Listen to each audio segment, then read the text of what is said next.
यह तिरंगा सिर्फ कपड़ा नहीं, यह शहीदों की लहू की कहानी है। यह संविधान सिर्फ कानून नहीं, यह भारत की आत्मा और जिंदगानी है। यह भारत की आत्मा और जिंदगानी है। यह 26 जनवरी सिर्फ एक तारीख नहीं, ये 26 जनवरी सिर्फ एक तारीख नहीं, यह भारत की रीढ़ है। जिस दिन हर नागरिक ने कहा, अब मैं राजा का गुलाम नहीं, अब मैं संविधान का नागरिक हूँ, अब मैं कमजोर नहीं, अब मैं बराबर का हकदार हूँ। साथियों, आज का दिन सिर्फ उत्सव का दिन नहीं है। आज का दिन सिर्फ उत्सव का दिन नहीं है, आज का दिन जिम्मेदारी का दिन है। आज का दिन हमें याद दिलाता है कि आजादी सिर्फ मिली नहीं थी, आजादी सिर्फ मिली नहीं थी, संभाल कर सौंपी गई थी। आजादी तलवार से मिली, पर संविधान कलम से लिखा गया था।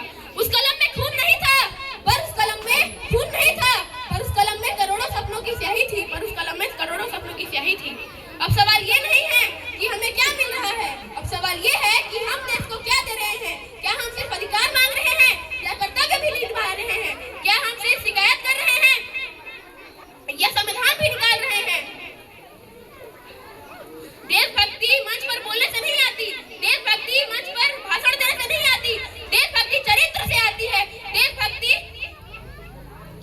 देशभक्ति अनुशासन से आती है, सही समय में सही निर्णय से आती है। साथियों, भारत सीमा पर नहीं हारता, भारत तब हारता है जब सोच छोटी हो जाती है, जब हम मेहनत से डरते हैं, जब हम जिम्मेदारी से भागते हैं। लेकिन साथियों, हम युवा हैं, हम भीड़ नहीं, हम भारत की असली ताकत है। जो देश की तकदीर बदल सकता है वह और कोई नहीं, वह हम हैं। हमारे सामने चुनौतियां हैं, गरीबी है, अशिक्षा भी है और बेरोजगारी भी है, लेकिन साथ ही साथ हमारे पास सामर्थ्य है, साहस है, संकल्प भी है। भारत यही है जो हर दिल में बराबरी की लौ जलाता है। जहां मंदिर की घंटी बजे तो मस्जिद की अजान भी गूंजे और चर्च की प्रार्थना भी, और देश मजबूत भी रहे।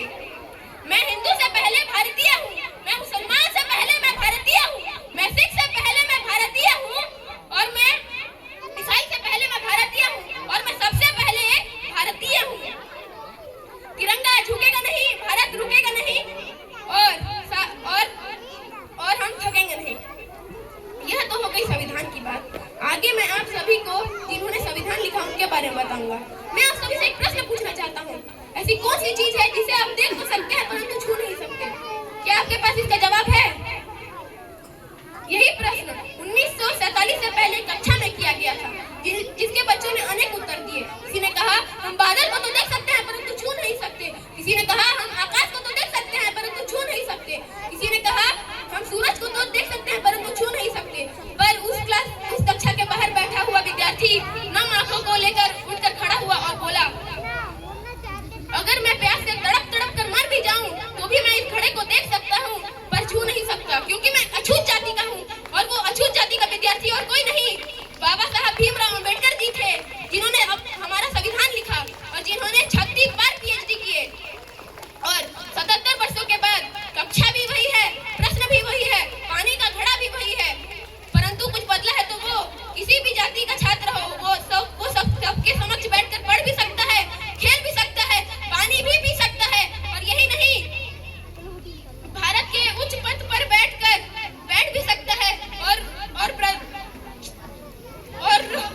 और वर्तमान में राष्ट्रपति महोदय जी हैं। धन्यवाद, आपका दिन शुभ हो।